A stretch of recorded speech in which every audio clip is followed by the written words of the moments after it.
하나님 말씀 사무엘하 9장 1절에서 13절까지 말씀 교독하겠습니다. 사무엘하 9장 1절에서 13절입니다. 475쪽입니다. 오늘은 9월 19일 월요일 아침입니다. 9월 19일자 본문 사무엘하 9장 1절에서 13절까지의 말씀 교독하겠습니다.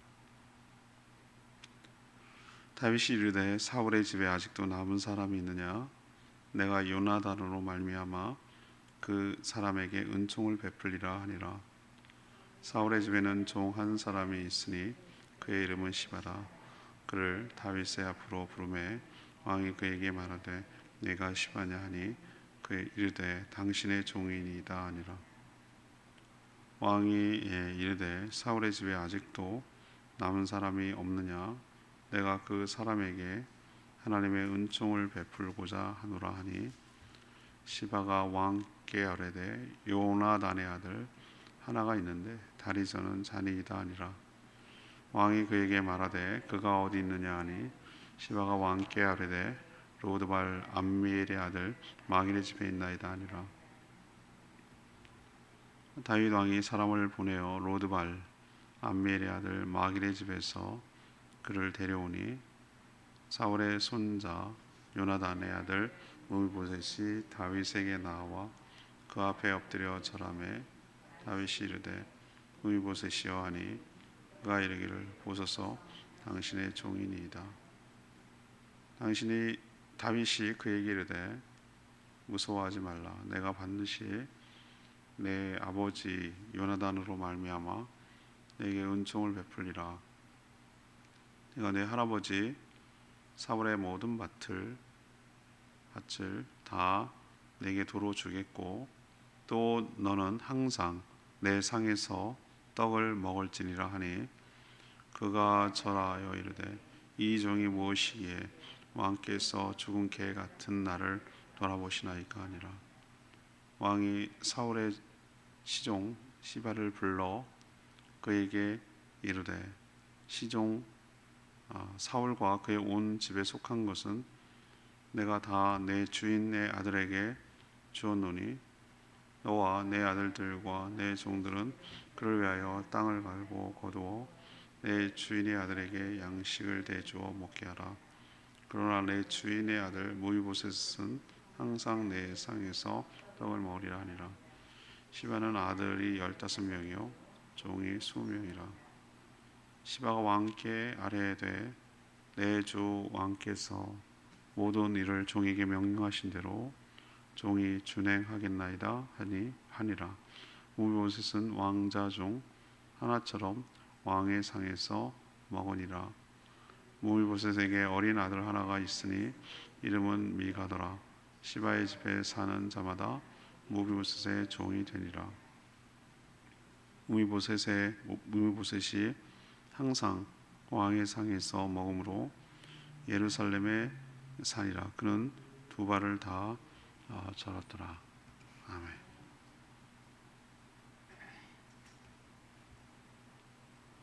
다윗이 사는 사울 집안에 남은 자가 있는지 찾습니다. 다 죽이려는 그런 의도가 아니라 요나단 때문에 은혜를 베풀려는 것이죠. 그래서 사울의 집안 종 시바를 알게 되고 그 아들을 그 시바를 통해서 발음이 좀 그래요, 그죠?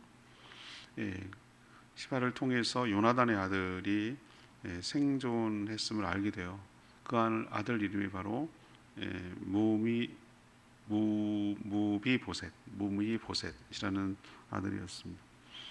다윗은 그에게 요나단과의 약속을 기억하고 사울의 재산, 그러니까 모든 밭을 그에게 손자인 그에게 다 줍니다.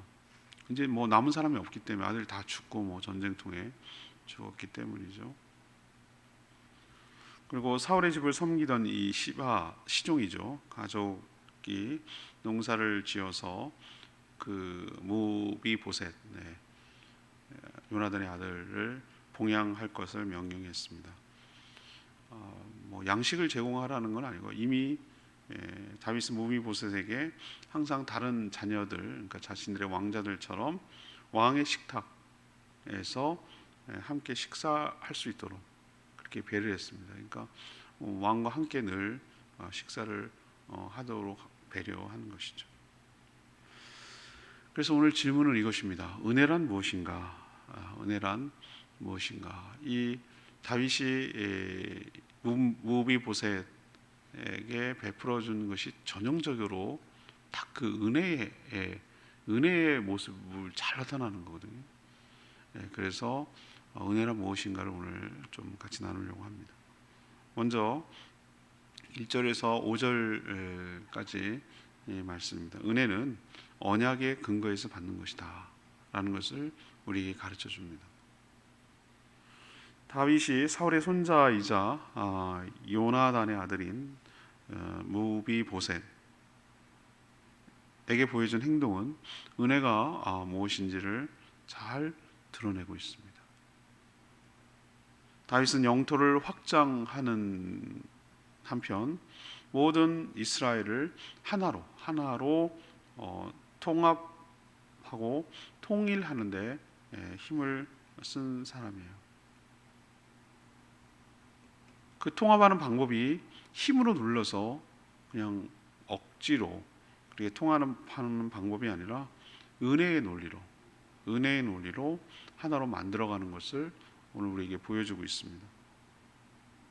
사울의 집안에 남은 자가 있는지 수소문했어요. 그래서 사울의 집안의 시종이었던 시바라는 사람을 알게 됐고 그를 불러서 누구 남아있는 가족이 있느냐, 난리통에 다 죽었거든요. 그리고 몰락한 왕의 자손이니 뭐 남아 있겠어요? 만약에 드러내는 순간 어떻게 됩니까? 누가 봐도 그 반란의 구심점이 될 수 있기 때문에 다 죽이죠. 그렇죠? 그래서 사울의 집안 종 시바를 통해서 요나단의 아들이 생존해 있다라는 것을 이제 듣게 되는 것이죠. 그래서 다윗은 거처를 묻고 당장 마길의 집이라는 곳에 있다고 얘기하니까 데려오게 합니다. 시바는 그 왕 앞에 거짓말했던 자기도 죽을 수 있잖아요. 그래서 무비보셋이라는 존재 그리고 어디에 있는지를 말하긴 하지만 알게 되면 죽일까봐 뭐라고 선수를 치는 줄 아십니까? 그는 있긴 있는데 두 다리를 저는 사람입니다. 왜 이걸 강조하죠? 그리고 시바가 네가 시바냐 이렇게 다윗이 물었을 때 시바가 뭐라고 첫 번째 대답하는 대답이 뭡니까? 네, 저는 당신의 종입니다. 이 얘기를 왜 먼저 강조하죠? 전 사울의 종이 아니고 당신의 종입니다. 이거를 분명하게 먼저 얘기를 해주지 않으면 자기도 죽을 수 있거든. 사울의 끈앞풀이처럼 생각해서. 권력이란 그런 것이에요. 그래서 먼저 그 얘기하고 이제 충성을 다하겠다. 이제 뭐 섬길 주인도 없으니 그렇게 말하는 거고, 무비보셋에서 아끼는 마음에서 또 그 찾아내가지고 죽일까봐 두 다리를 저는 사람 이 얘기는 뭐냐면은 하찮은 사람입니다. 내버려 둬도 됩니다. 거두지 않아도 뭐 이렇게 거들떠 보지 않아도 무슨 힘을 쓸 사람이 아닙니다. 뭐 이렇게 요즘처럼 뭐 많이 그 장애인에 대한 개선, 뭐 의료 기술, 뭐 요즘 의족도 생기고 뭐 여러 가지 있지만 여전히 지금도 말이죠. 두 다리를 못 쓰면 굉장히 불편하잖아요. 생활의 제약도 많고 여러 가지 그렇잖아요, 그죠? 지금도 그래요. 근데 뭐 당신은 얼마나 장애인에 대한 차별이 많았겠어요. 그러니까 보잘 것 없습니다. 뭐 신경 쓰지 않으셔도 됩니다. 뭐 이런 의미로 뭐 그 위협의 대상이 되지 못합니다. 이런 의미로 두 다리를 접니다. 이렇게 말한 거예요. 하지만 다윗의 의도는 뭐죠? 찾아내가지고 잔당이 있을까봐 샅샅이 찾아내가지고 무슨 끈앞풀이든지 다 죽이라, 이런 의도로 찾아낸 겁니까? 아니잖아요. 오늘 1절에 보면 뭐라고 그랬어요? 사울의 집안에 있는 사람이 있는지, 아직도 남아있는지 찾아봐라. 누구 때문에? 요나단 때문에. 요나단 때문에 그 사람 남은 사람이 있다면 내가 뭐 하리라? 은총을 베풀려고 그러잖아요. 은총을 베풀리라. 은총을 베풀리라.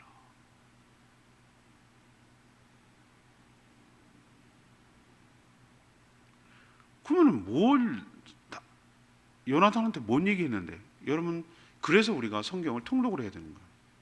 앞에랑 연결되는 거예요. 우리는 지금 상하로 나눴지만 뭐 하도 길면 사람들이 안 보잖아요. 벽돌책이라고 그래가지고 잠자기 좋다나 목침처럼 딱 맞아가지고, 그래가지고 이제 사람이 부담스러우니까 갖고 다니기도 불편하고 그러니까 1, 2, 3번, 상권 뭐 이렇게 시리즈로 나가거나 아니면 뭐 상권, 하권 이런 식으로 분류를 한단 말이에요. 그런 것처럼 사무엘 상하로 분류를 한 거지. 이게 통으로 돼 있거든요. 역사가 무슨 분리가 어디 있어요? 그냥 통으로 되는 거지. 근데 사무엘상 20장 42절이에요. 사무엘상 20장 42절에 무슨 얘기가 있냐면은 사무엘하고 다윗하고 누구랑 누구? 요나단하고 다윗하고 뭐 하는 거예요? 서로 약조하는 얘기 나와요. 그 약속이 뭐라고 그러냐면은 너나 나나 정말 친구 동갑은 아니에요. 동갑은 아니더라도 이렇게 신분도 다르고 그런데도 이렇게 정적일 수 있고 그런데도 진심으로 그걸 초월해 가지고 이게 진짜 사랑이고 우정이지. 근데 뭐라고 서로 약속을 했냐면 이렇게 약속했어요. 둘 중에 누가 어려움에 처하면 기꺼이 도와주기로. 당사자만 도와주는 것이 아니라 그의 누구까지도 자손들까지도 도와주기로 서로 약속했거든.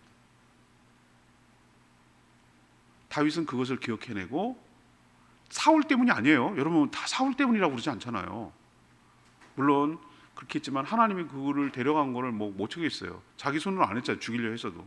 하지만 요나단 때문에, 요나단 한 약속 때문에 그것을 지키려고 한다라고 오늘 얘기하는 거예요. 자, 여기서 제가 깨닫는 거예요. 은혜란 뭔가? 아니, 무미보셋에서 뭘 다윗한테 해준 게 뭐가 있습니까?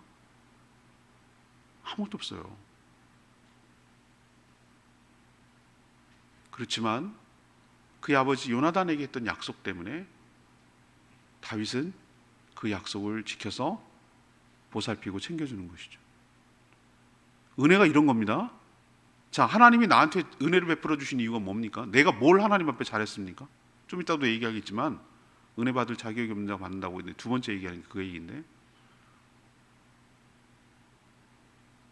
원수의 손자고 뭘 한 게 아무것도 없어요. 자, 그렇지만 예수님 봐서 하나님이 나를 용서해 주시고 은혜를 베풀어 주신 줄 믿습니다. 예수님이 저들이 하는 짓을 모릅니다.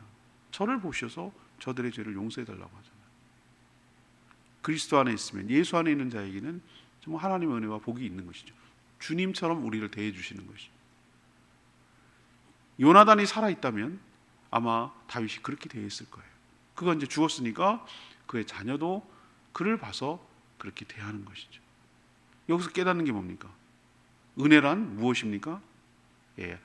언약 때문에, 약속 때문에, 하나님과 예수 그리스도를 통해서 우리와 맺은 그 언약이 있기 때문에, 새 언약이 있기 때문에 그 언약에 따라 하나님께서 은혜를 부어 주시는 줄로 믿습니다. 하나님 어떻게 하겠다고 약속했냐면 그리스도 안에 있는 자에게 복을 주시겠다고 약속을 했거든요. 여러분도 늘 이것 명심하시고, 내가 자격이 있어서 받는 것이 아니고 하나님이 언약 때문에 받는 것임을 늘 기억하고 감사하며 살아가는 저희 모두가 되기를 원합니다. 두 번째는 6절에서 8절 말씀인데요. 은혜는 자격 없는 자가 받는 것입니다.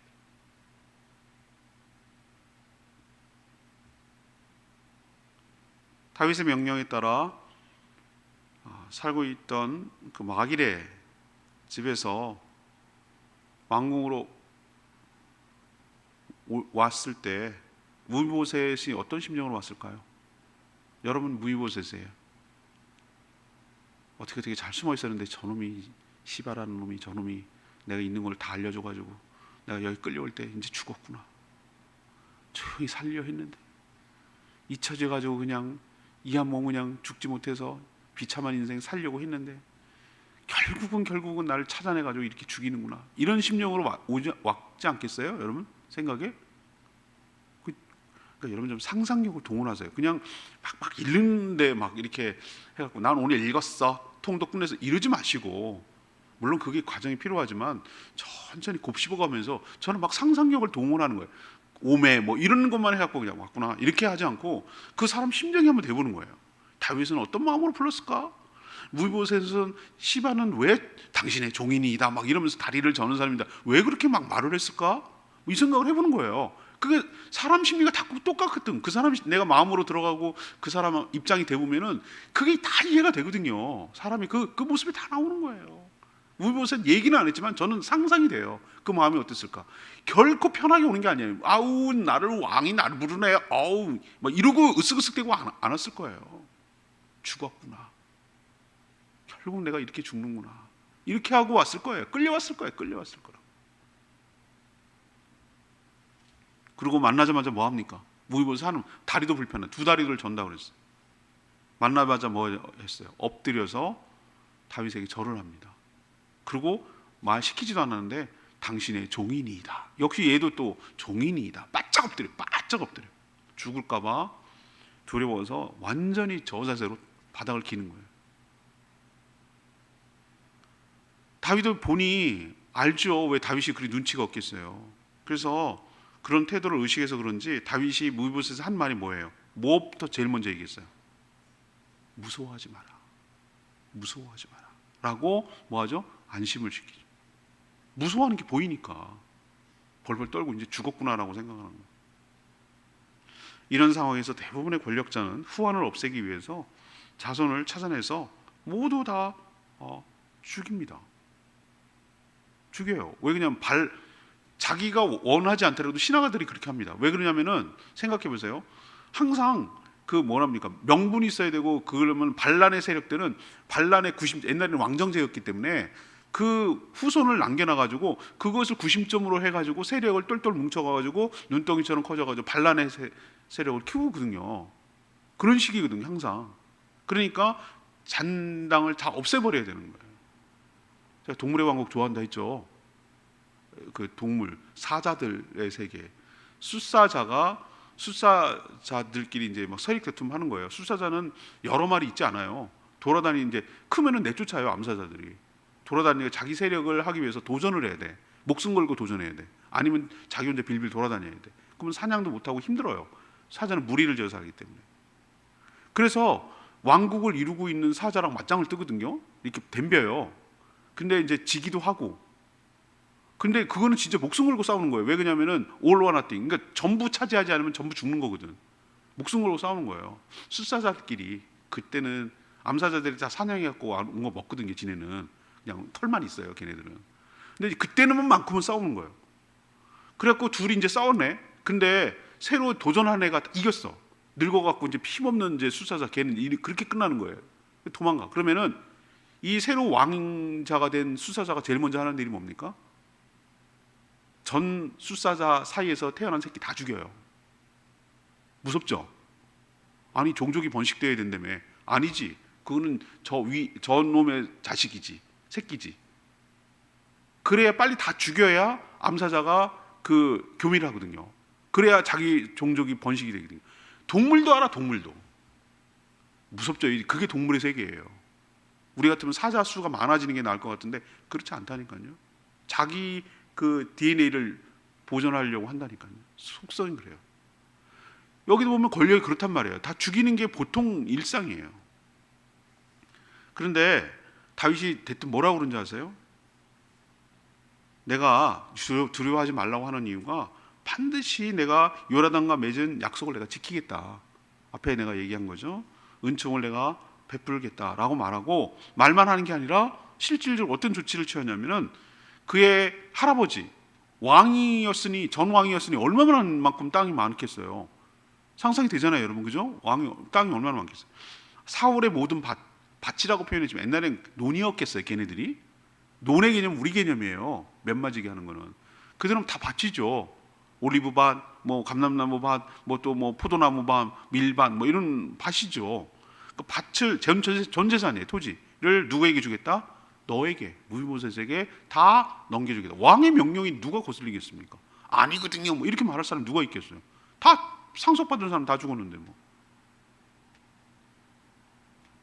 자, 이것은요 통치자로서 굉장히 위험천만한 여러분 조치입니다. 왜 그렇죠?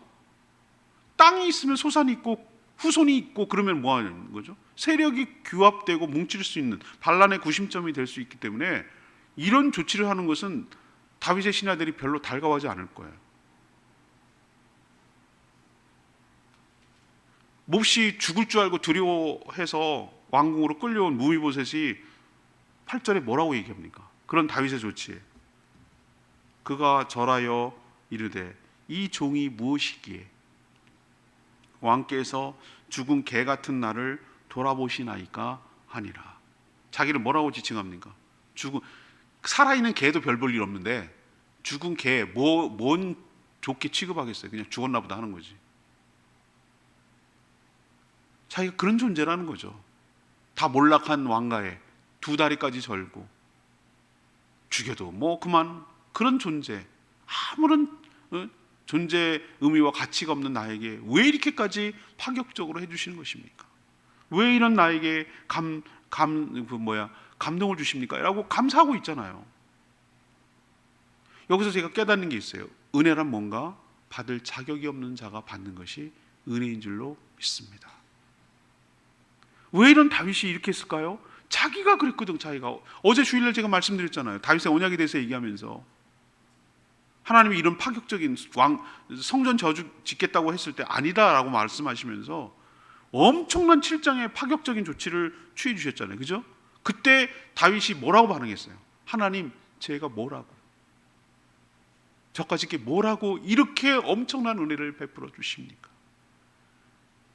다윗은 은혜를 안 거예요. 다윗은 은혜를 경험한 거예요. 여러분 그거 하셔야 돼요. 고기도 먹어본 사람이 먹는다고 은혜도 받아본 사람이 은혜를 베풀 줄도 알아요. 사랑을 받아본 사람이 사랑할 줄 알아요. 어떤 사람 난 안 받아, 안 주고 안 받아. 난 그 사람 불쌍해요. 인생이. 사람은 그렇게 살 수가 없어요. 그 자존심 알량하게 지키느라고 난 주긴 줘도 받지는 않아. 그게 잘 사는 것처럼 보이죠. 저 옛날에 제가 그렇게 생각했어요. 천만의 말씀. 사람은 그렇게 살 수가 없어요. 항상 받기만 하는 게 아니에요. 나도 줄 게 있고요. 또 항상 받는 시기만 있는 게 아니에요. 어떨 땐 내가 주는 시기도 있어요. 받을 때 받아야 되는 거고요. 또 줄 때는 줘야 되는 거예요. 이게 인생 살아가는 거예요. 그게 사랑이 뭔지를 아는 사람이고 은혜가 뭔지를 아는 사람이에요. 은혜를 모르는 사람은요, 은혜도 거절하고 은혜 받는 것도 못 받는 거예요.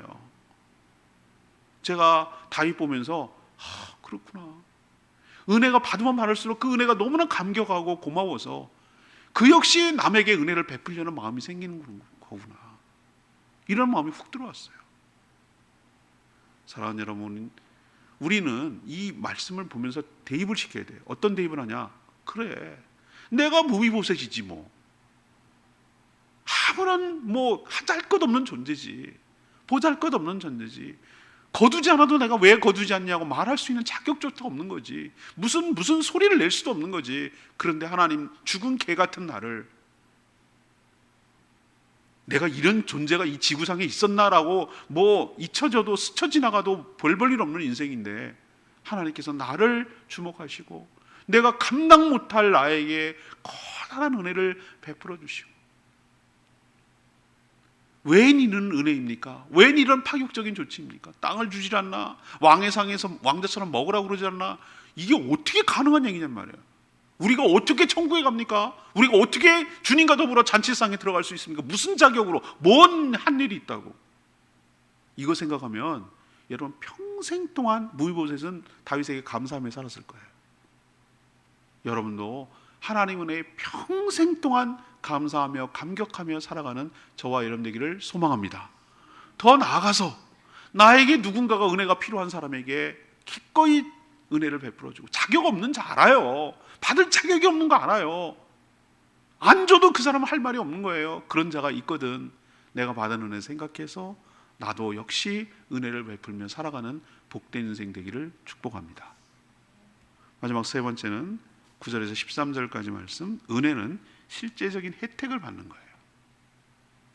다윗은 말로만 무비보셋에게 은혜를 베풀지 않아 실제로 혜택이 가서 여러 조치했어요. 사울의 집안 종이었던 아까 시바라고 그랬죠. 불렀어요. 이제부터는 집안의 모든 토지를 저 무비보셋에게 주었다. 그러니 이제부터는 무비보셋을 너의 주인으로 알고 모든 그에게 준 사울의 모든 밭이죠. 토지를 경작해서 소득을 나오거든 주인에게 드려라 라고 명령했어요. 경작할 사람이 있어야 되잖아요. 2달을 줬는데 어떻게 경작하겠어요? 근데 놀랍게도 시바의 아들만 몇 명? 15명. 그러면 그 부인까지 하면 엄청 많지. 또 종만 몇 명? 20명. 이 집안 자체가 종이거든요. 거기에 종이 또 있어. 얼마나 많아요, 이 사람. 최소한 35명이네. 그렇죠? 그만큼 경작해야 될 땅, 토지가 뭐였다는 거예요? 많았다는 얘기예요. 왕 거였으니 얼마나 많아. 이렇게 경작해서 얻은 양식을 무비보셋에 먹습니까? 아니요. 그거는 그 뭐라 그럴까, 그의 재산으로 삼아주라는 거예요. 그 양식을 팔든 해가지고 돈을 주든 해가지고 그 노후를 편하게 모든 필요한 모든 것들을 다 쓰라는 거예요. 먹을 거는 어떻게 합니까? 그러면 다윗이 직접 줘요. 무비보셋은 무슨 자격을 주냐면 평생 동안 죽을 때까지 한 명의 왕자처럼, 자기가 낳은 건 아니지만 자기 친구의 아들이지만 왕의 식탁에서 다른 왕자들처럼 똑같이 식사할 수 있는 자격증을 주는 거예요. 와, 엄청나지 않습니까? 아니, 먹는 것도 해결되는 게 뿐만 아니라 영광스럽잖아요. 왕의 식탁에서 매일 먹어, 왕자들처럼. 이게 천국에서 우리가 먹게 될, 천국 잔치에 참여하게 될 축복을 미리 보여주는 줄 믿습니다. 그렇다니까요. 아들처럼 대우해요. 자기가 아들이 아닌데도 불구하고. 하나님이 주시는 은혜는 말로만 잘 될 거야, 잘 되길 빌어, 이런 공치사가 아니에요. 하나님에는 그런 거 아니에요. 말로만 배부른 거 아니라고, 내 귀에만 듣기 좋게 하는 거 아니에요. 하나님 은혜는 그런 거 아니에요. 난 그런 은혜라면 듣기 싫어요. 저는. 날 놀리는 것처럼 느껴져요. 전화 같은 거. 그런 거 아니고 매우 실제적이라니까요. 우리의 필요를 채우고 우리를 최고로 예우해 주시고 명예롭게 하시고 영광스럽게 하여 주실 줄로 믿습니다. 그 나머지 밭에서 나오는 모든 재산들은 다 무비보셋 거예요. 쓰고도 남아 평생. 자기가 뭘 얼마나 쓰게, 2달을 줬는데. 먹는 건 문제 해결 안 돼. 아니, 그냥 먹는 것만 해결해. 왕의 자리에서 먹는다니까. 여러분, 우리도 천국 잔치를 누리며 우리의 필요를 모두 채워주시고 우리를 영광스럽게 하나님께서 인도하여 주실 줄 믿습니다. 이게 은혜예요. 오늘 내 말씀 8절 말씀 아까 얘기했죠. 그가 절하며 이르되 이 종이 무엇이기에 왕께서 죽은 개 같은 나를 돌아보시나이까. 무비보셋을 보면 장차 우리가 받게 될 은혜가 무엇인지 짐작이 가요. 다윗에겐 자신을 죽이려 했던 원수의 손자죠. 자손을 모두 찾아내 죽여 반란의 화근을 없애야 될 존재죠. 그런데도 사울의 모든 밭을 줬어요. 경작한 소득을 다 얻도록 했어요. 죽이지 않는 것만 해도 감사한데 또 아들도 아님인데도 불구하고 항상 왕의 식탁에서 함께 식사할 수 있도록 배려했어요. 이 모든 것은 요나단과 맺은 약속 때문이었어요. 자격 없는 자가 왕자처럼 왕의 자리에 영광과 존귀를 받으며 살 수 있도록 배려했어요. 예수님 때문에 우리가 죄가 속량되고 또 하나님의 양자, 자녀가 되어서 아들 예수 그리스도만 누릴 수 있는 하늘의 영광을 우리 같은 미천한 자가 예수님 때문에 그 영광스러운 자리에 함께 누리며 살게 될 줄로 믿습니다. 우리는 은혜를 받은 자입니다. 늘 감사하며 살아가는 저희 모두가 되기를 소망합니다.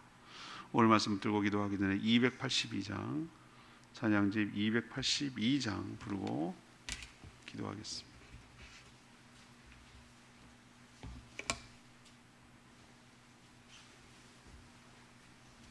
찬양집 282장입니다. 주의 사랑을, 주의 선하심을,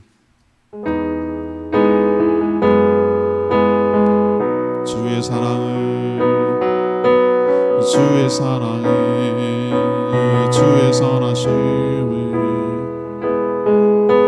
주의 은혜를 생각해보라. 하늘보다도 더 높으신 아버지의 사랑 크고 놀랍네. 아버지 사랑 크고 놀랍네. 내 오직 사랑 믿으리. 내 같이 주의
은혜와 사랑이 하나님의 은혜와 사랑을 잘 보여주고 있어요. 은혜가 뭔지를 잘 보여주고 있어요. 우리는 다 무위보셋보다 더한 자들입니다. 정말 하잘 것 없고 무사할 것 없고 이 한 몸 죽어서 이 땅에 사라진들 누구나 하나 알아주지 않고 기억조차 못할 별 볼 일 없고 하잘 것 없는 인생이었는데 하나님께서 나 같은 죽은 개 같은 나를 돌아보셔서 감당 못할 은혜를 베풀어 주시고 감당 못할 영광을 축복을 주신 줄로 믿습니다. 우리가 천국에서 왕의 식탁에서 예수 그리스도와 더불어 그 영광을 누리며 모든 피로를 채우며 살아가게 될 줄로 믿습니다. 이걸 은혜라고 말하는 것입니다. 그러니 우리도 은혜를 받았으니 은혜를 나누며 은혜를 베풀며 살아가는, 그리고 하나님께 평생 동안 감사하며 살아가는 은혜 속에 살아가는 저희 모두가 되게 달라고 주여 외치며 기도하겠습니다. 주여 하나님, 주의 사랑을, 주의 선하심을, 주의 은혜를 생각해보라. 하늘보다도 더 높으신 아버지의 사랑 크고 놀랍네. 아버지 사랑 크고 놀랍네. 내 오직 그 사랑 잊으리. 내 어찌 주의 은혜 잊으리. 내 영혼의 모든 소원 만족시키 하나님. 주의 사랑이, 주의 선하심을, 주의 은혜를 생각해보라. 하늘보다도 더 높으신 아버지의 사랑 크고 놀랍네. 아버지 사랑 크고 놀랍네. 하나님, 다윗을 통해 은혜가 무엇인지 가르쳐 주시니 감사합니다. 저희 역시 죽은 개보다 못한 자들입니다. 아무런 공로도 자격도 능력도 없는 자들입니다. 그러나 예수 그리스도를 통해 새 언약을 맺고 구원하여 주심에 감사합니다. 천군 천사를 통해 우리를 섬기게 하시고 하나님의 식탁에서 주님과 함께 잔치에 참여하게 될 줄 믿습니다. 늘 감사하며 살게 하시고 천국 소망을 갖게 하시고 은혜를 받았으니 은혜를 베풀며 살아가는 복된 인생 되게 하여 주시옵소서. 이 한 주간도 오늘 하루도 주님의 은혜 가운데 살기를 원하며 주님과 동행하는 복된 하루 되게 하여 주시옵소서. 주님께 모든 것 맡겨놓고 예수 그리스도의 이름으로 축복하며 기도합니다. 아멘. 이 한 주간도 오늘도 주님의 은혜 가운데 살아가는 복된 하루 되기를 축복합니다. 충분히 기도하고 하루 시작합니다.